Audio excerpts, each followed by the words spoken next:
Bismillahirrahmanirrahim. Assalamualaikum warahmatullahi wabarakatuh. Innal hamdalillah nahmaduhu wa nasta'inuhu wa nastaghfiruh wa na'udzu billahi min shururi anfusina wa min sayyiati a'malina man yahdihillahu fala mudhillalah wa man yudlil fala hadiyalah. Asyhadu an la ilaha illallah wa asyhadu anna Muhammadan abduhu wa rasuluh. Amma ba'd. Ibu guru mata pelajaran Pendidikan Agama Islam yang saya hormati serta rekan-rekan tim dari kelas 10 IPA 6 yang saya banggakan pula, izinkan saya memperkenalkan diri. Nama saya Arif Rahman Nugraha. Di sini saya akan mempresentasikan hasil tugas kami yang berupa pop-up book yang mengambil materi dari materi bab haji. Ayo mari. Ini adalah pop-up book yang telah dibuat oleh rekan-rekan dari kelas 10 IPA 6. 10 IPA 6. Dan lebih spesifiknya kami mengambil materi daripada rukun haji.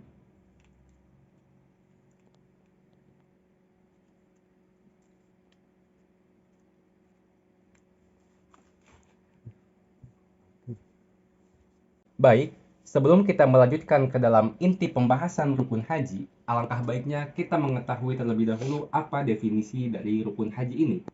Rukun haji adalah serangkaian perbuatan-perbuatan atau ritual yang harus dilakukan oleh para jamaah haji, yang apabila ditinggalkan, maka hajinya tidaklah sah dan tidak dapat digantikan oleh dam maupun denda. Itu merupakan definisi daripada rukun haji. Adapun serangkaian rukun haji adalah sebagai berikut. Baik, mendekat. Yang pertama adalah ihram. Ihram adalah berniat mengerjakan ibadah haji atau umroh yang ditandai dengan mengenakan pakaian berwarna putih seraya melafazkan bacaan labbaik Allahumma hajjan. Yang mana lafaz labbaik Allahumma hajjan ini merupakan suatu niatan seseorang untuk ihram untuk ibadah haji. Adapun untuk niatan ihram dalam ibadah umroh adalah bacaannya sebagai berikut. Labbaik Allahumma umrotan. Dan apabila dengan sengaja jamaah mikot tanpa ihram, maka dia harus kembali ke salah satu mikot terdekat untuk berihram. Dan apabila jamaah telah berihram, maka sejak itu berlaku semua larangan ihram sampai tahallul. Adapun pantangan-pantangan yang perlu diperhatikan bagi jamaah ikhwan maupun akhwat dalam ihram ini adalah, yang pertama, kita masuk terlebih dahulu kepada jamaah ikhwan. Kita bisa menyerelek ini. Serelek. Nah, pantangan-pantangan atau larangan-larangan ihram bagi laki-laki, jemaah laki-laki atau ikhwan. Yang pertama adalah memakai kaos kaki atau sepatu yang menutup mata kaki dan tumit. Yang kedua, memakai pakaian yang berjahit. Dan perlu diketahui juga, untuk laki-laki, pakaian ihramnya ini tidak berjahit. Tidak ada jahitan atau kaputan yang melekat pada pakaian jamaah laki-laki.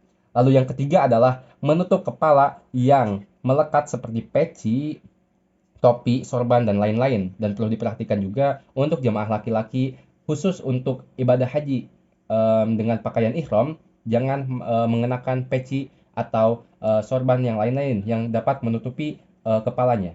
Itu pantangan-pantangan yang perlu diperhatikan untuk jemaah laki-laki. Lalu larangan untuk jamaah perempuan adalah sebagai berikut. Yang pertama adalah menutup kedua telapak tangan dengan sarung tangan. Dan yang kedua adalah menutup muka atau wajah dengan cadar. Sepertinya ada contoh-contoh lainnya selain cadar, yaitu seperti masker, terus apapun itu yang dapat menutupi wajah sang wanita tersebut. Baik. Itu adalah yang perlu diperhatikan bagi jemaah ikhwan maupun akhwat dalam mengenakan pakaian ihram. Yang mana ihram ini merupakan rukun haji yang pertama. Lanjut ke slide berikutnya, yaitu rangkaian ibadah rukun haji yang kedua. yaitu wukuf. Ini adalah gambaran ketika seseorang sedang berwukuf di padang Arafah. Masya Allah, barakallahu fiik. Adapun daripada pengertian wukuf ini adalah hadir di padang Arafah pada tanggal 9 Zulhijjah dari tergelincirnya matahari atau ketika terbit fajar hingga terbenam atau sampai waktunya maghrib. Wukuf adalah bentuk pengasingan diri yang merupakan gambaran bagaimana seseorang berkumpul di padang mahsyar kelak. Wukuf di Arafah merupakan saat yang tepat untuk seseorang nanti untuk seseorang mawas diri, merenungi atas segala perbuatan yang telah pernah ia lakukan di dunia ini, atas segala dosa-dosa yang pernah ia lakukan, serta memikirkan seperti apa yang akan dilakukan untuk menjadikan dirinya menjadi muslim yang taat kepada Allah Subhanahu wa taala. Itu merupakan serangkaian daripada acara wukuf ini. Dikarenakan acara wukuf atau ibadah wukuf ini sangatlah erat dengan kaitannya pendekatan diri dengan Allah Subhanahu wa taala, maka yang sangat penting dilakukan ketika beribadah ritual wukuf adalah berdoa kepada Allah Subhanahu wa taala. Adapun anjuran-anjuran ibadah yang perlu kita lakukan ketika wukuf adalah sebagai berikut. Yang pertama adalah memperbanyak zikir, tahmid, tasbih, tahlil, dan istighfar, serta berdoa sebanyak mungkin karena doa yang kita panjatkan dengan ikhlas dan khusyuk akan dikabulkan oleh Allah Subhanahu wa taala. Adapun doa yang dianjurkan oleh Nabi Muhammad sallallahu alaihi wasallam adalah sebagai berikut. Wa nawwir qalbi wa qabri wa a'idni minasyirri kulli wajma' lil khairi kullah, yang artinya, terangkanlah hati dan kuburanku, serta hindarkanlah diriku daripada seluruh keburukan, dan himpunlah diriku dengan seluruh kebaikan. Itu adalah salah satu contoh doa yang dicontohkan oleh baginda Nabi besar kita Nabi Muhammad Sallallahu Alaihi Wasallam ketika kita berwukuf di padang Arafah. Dan wukuf adalah rukun ihram yang kedua. Oke.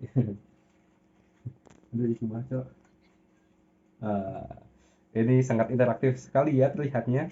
Masya Allah. Barakallahu fikum.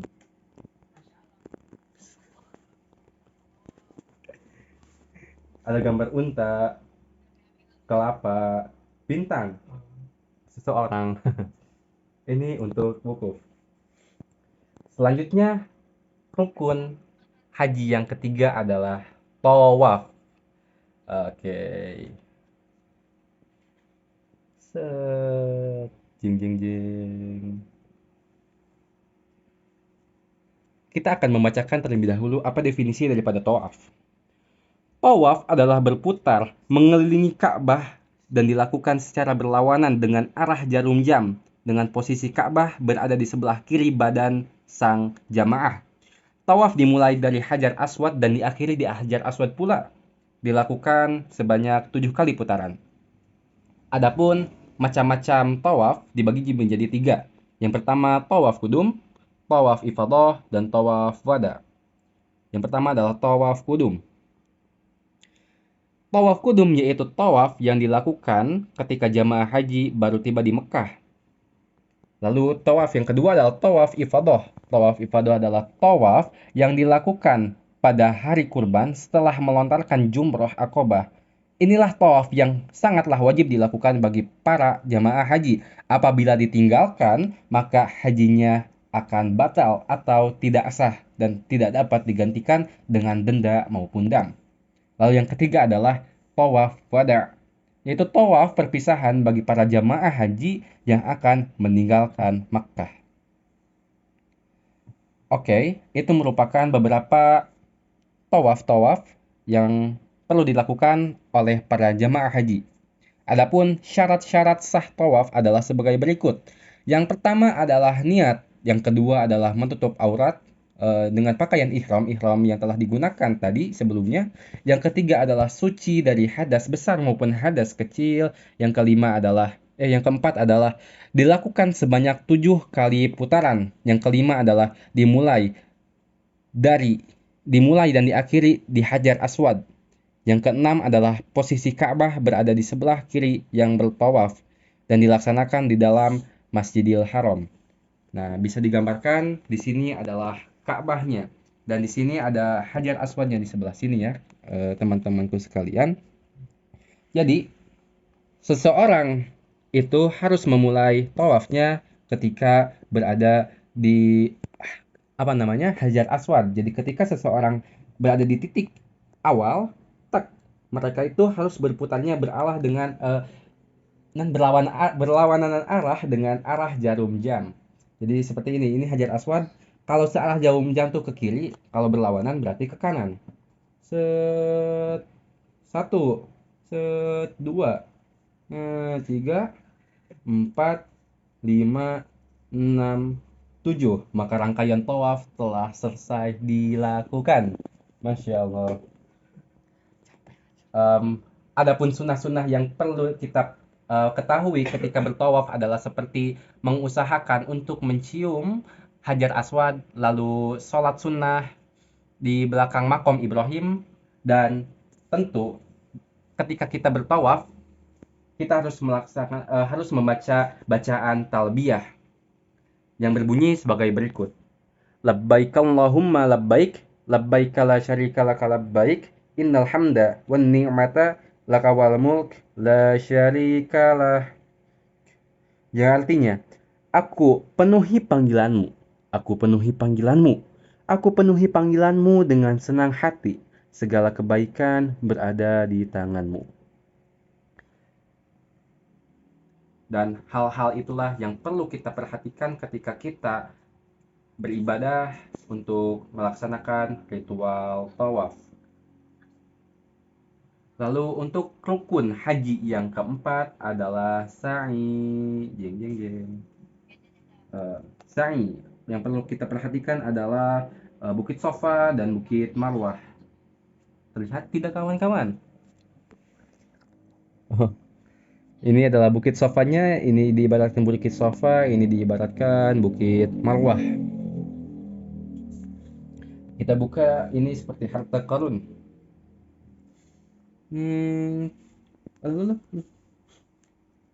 Salah. Oke, baik, kita akan membuka harta karun ini. Set. Oke, di dalamnya kita dapat mengetahui apa itu definisi daripada ritual sa'i. Sa'i adalah berlari-lari kecil antara Bukit Sofa dan Bukit Marwah sebanyak 7 kali, yang dimulai dari Bukit Sofa dan berakhir di Bukit Marwah. Sa'i ini dilakukan setelah pelaksanaan ibadah tawaf. Adapun syarat sah daripada ibadah sa'i ini adalah dilakukan sebanyak 7 kali putaran atau balikan yang berawal di Bukit Sofa dan berakhir di Bukit Marwah. Yang kedua adalah dilakukan setelah tawaf ifadah atau setelah tawaf kudum. Tawaf yang pertama kali ya, tawaf kudum. Lalu yang ketiga adalah menjalani secara sempurna jarak antara Sofa Marwah dan Marwah ke Sofa. Dan yang ketiga, yang terakhir, yang keempat adalah dilakukan di tempat sa'i.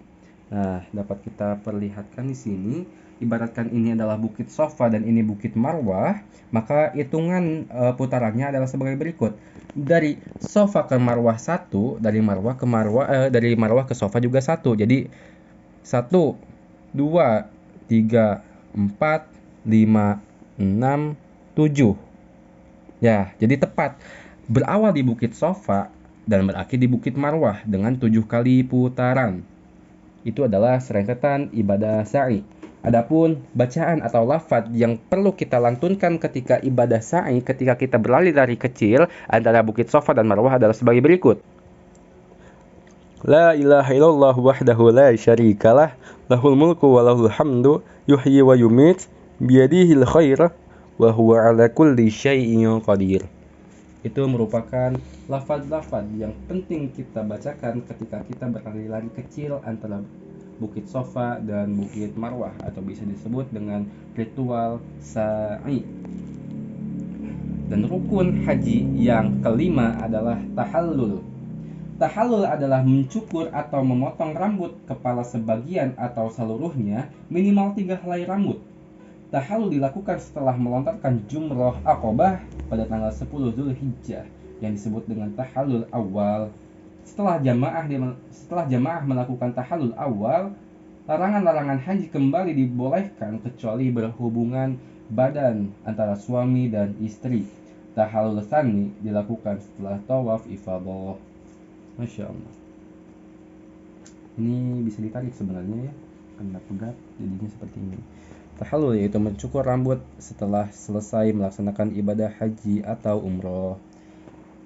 Disunahkan bagi laki-laki untuk mencukur seluruh rambutnya sampai botak. Adapun untuk wanita hanya sebagian helai rambut saja yang dipotong untuk tahallul, dan setelah tahallul ini larangan-larangan mulai diperbolehkan kembali untuk dilakukan. Dan rukun haji yang keenam adalah tertib.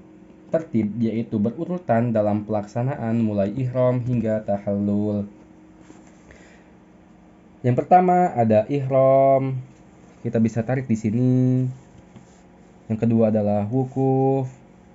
Yang ketiga adalah tawaf. Yang keempat sa'i, dan yang kelima tahallul. Dan perlu kita perhatikan juga ketika seorang jamaah haji melakukan serangkaian ibadah rukun haji akan tetapi tidak secara tertib, maka hajinya tidak sah atau perlu diulang kembali dan tidak dapat digantikan dengan membayar dam maupun denda. Nah, ini adalah untuk tertib, tata tertib untuk rangkaian rukun haji. Barakallahu fiikum. Nah, ini merupakan presentasi dari kami dan saya yang merupakan perwakilan dari kelas 10 IPA 6 untuk mempresentasikan tugas pop-up book yang bertemakan tentang rukun haji.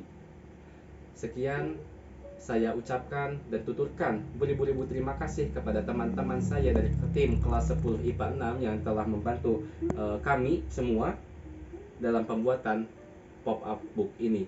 Dan saya berterima kasih kepada kameramen yang telah bolak-balik memvideokan saya. Saya cukupkan sekian. Billahi taufiq wal hidayah. Wassalamualaikum warahmatullahi wabarakatuh.